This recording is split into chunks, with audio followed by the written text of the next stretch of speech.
Do you know money is not what you really think it is? Okay, let me show you something. This is what? This is $1. This is $50. This is $1. This is one Ghana. This is 20 Ghana cedis. Do you know this is not really money? Do you know this is not really money? Okay, today I'm going to show you what money really is. So stay with me. So today we are going to review a book that has really changed the way I see money and what I think money really is. And it's no any other book than this book, The School of Money by Pastor Olumide Emmanuel. You know, Pastor Olumide is one of my favorite mentors, my favorite teachers, especially about financial intelligence. You know, he teaches well about what really the concept of money is.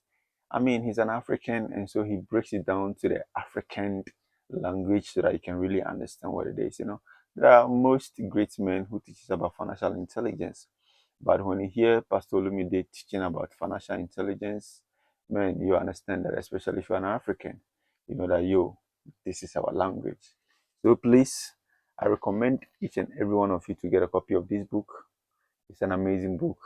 It will teach you a lot of things, a lot of concept about what money really is. All right. So growing up, I was thinking like, oh, money is all about the notes that they've really written the figures on. I was thinking that that's all about money. But you see, growing up and understanding financial intelligence, you come to understand that money is not really these notes that they've just printed figures on them. But there are many other stuff that are really money, but they are in disguise. He wants to buy, he must work hard and save money. But unfortunately, there are some people who don't really buy anything with cash. They buy stuff. Let me give you a typical example. Like a celebrity, like Shatawale. Shatawale, for instance, doesn't buy things with cash. Most of the things he acquires are through exchange. Sometimes there are organizers or companies that will book in for shows. They will say, okay, now if you come for this show, instead of you charging like $100,000 or $200,000, we will give you a Lamborghini or we will give you a house. That's how people exchange money or they exchange assets. But the ordinary person doesn't know this, so he has to always work hard, get people money before he can afford to buy anything. And this is what Pastor Olumide is telling us, that instead of you thinking about working hard to get money before you can exchange, look within yourself. After you have developed yourself and added value to yourself, you can ask yourself, what can I exchange to get a car? What can I exchange to get a laptop? What can I exchange to get a house? What can I exchange to get a land? You don't necessarily need to use money to get all this stuff. Okay, I know a pastor friend is a motivational speaker.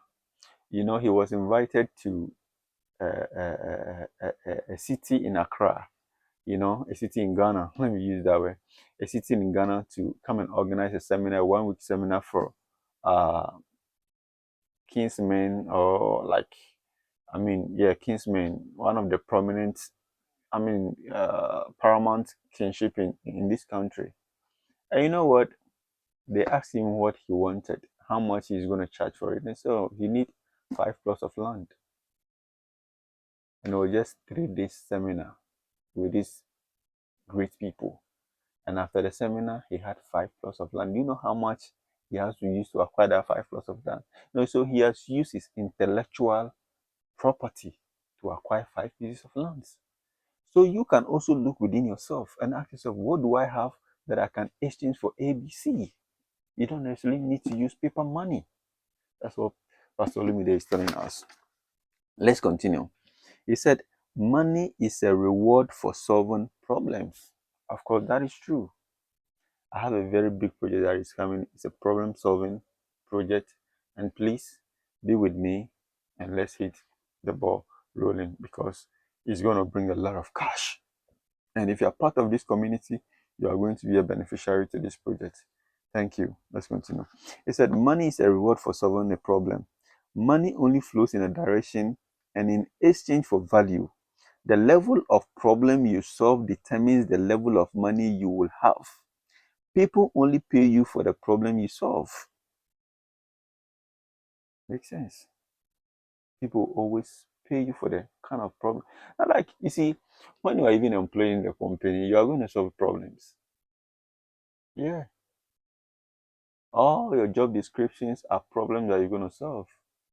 Even if you're a driver, you need to drive from Accra to Koforidua, drive from Accra to Kumasi 3 times in a week. Yeah, solving problems.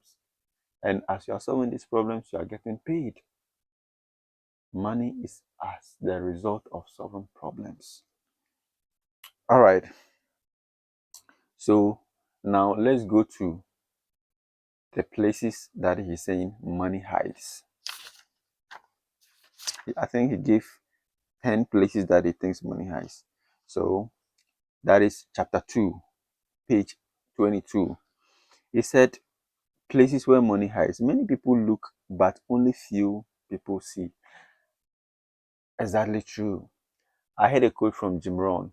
Jim Rohn once said, he said, if you always look with your eye, you can't see as far. But if you always look with your mind, you can see as far as the ordinary person standing close to you cannot even see. Exactly what he's saying. People get eye, but don't know if it is you. Wahala. All right.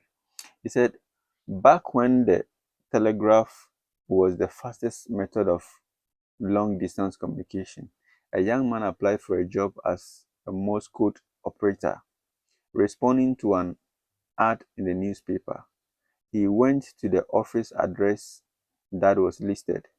When he arrived, he entered a large, busy office filled with clatter, including the sound of the telegraph in the background.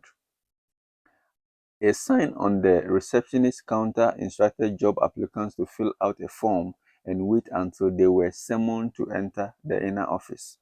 The young man filled out this form and sat down with the 7 other applicants in the waiting area. After a few minutes, the young man stood up, crossed the room to the door of the inner office, and walked right in.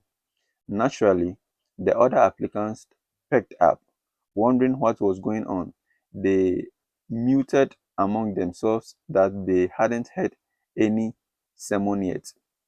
They assumed that the young man who went into the office made a mistake and would be disqualified. Within a few minutes, however, the employer escorted the young man out of the office and said to the other applicants, "Gentlemen, thank you very much for coming, but the job has just been filled." The other applicants began grumbling to each other, and one spoke up saying, "What a minute, I don't understand. He was the last to come in, and we never even got a chance to be interviewed. Yet he got the job. That's not fair." The employer said, "I'm sorry, but the last several minutes while you have been sitting here, the telegraph has been taking out the following message in a Morse code. If you understand this message, then come right in. The job is yours. None of you heard it or understood it. This young man did. This young man did, and the job is his." Now let's go back. Let's go, because if I don't explain this, you might not understand it. Here he said, back when the telegraph was the fastest method of long distance communication, a young man was applied for a job as a Morse code operator. Do you know what a Morse code is? Morse code is a tool, it's a kind of operational tool, and it's mostly used by the military. You know, it gives signals to officers or those at the war front that give them information. It's just like a long, some kind of communication to like the mobile phone that we use currently. So it is based on signals. Most of the Marines also use this a lot. So the Morse code is a sound that is a coded language that people who are familiar with it can only understand. So these young people were going for a job interview based on the Morse code operation because that's the kind of job description they had. But you see, they have embedded the process of the interview in the Morse code, because if you are coming for a job as a Morse code operator, then it means that you must understand the language of the Morse code. But the people came there early, sitting down there, didn't even research or know anything about the Morse code operation. And so the last guy who came did a research, understood what the job description was, and when he just got there, the Morse code just gave him the signal that they need somebody to come for the interview section. And the people who came there didn't have any idea about what the Morse code system was. And they were still standing there. The guy got in there, he got a job. That was just it. Let's continue. He said, one of the places that money hides is in people. This is 100% true. Money hides in people. He said, money will always flow in your direction of value.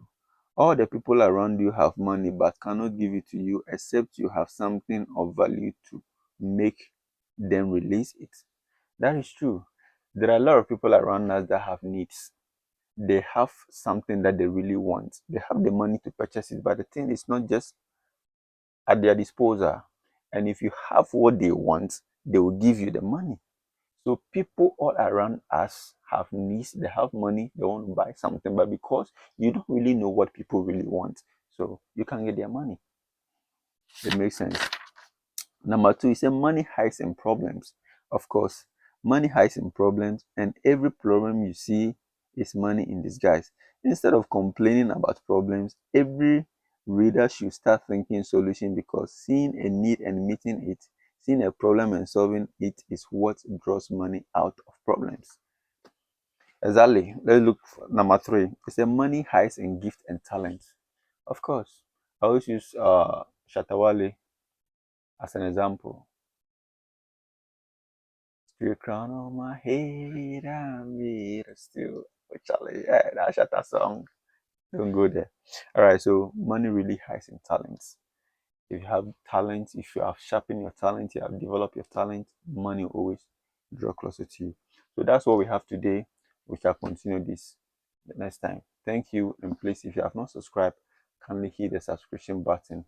Follow me and let's build this family together. I love you and God bless you.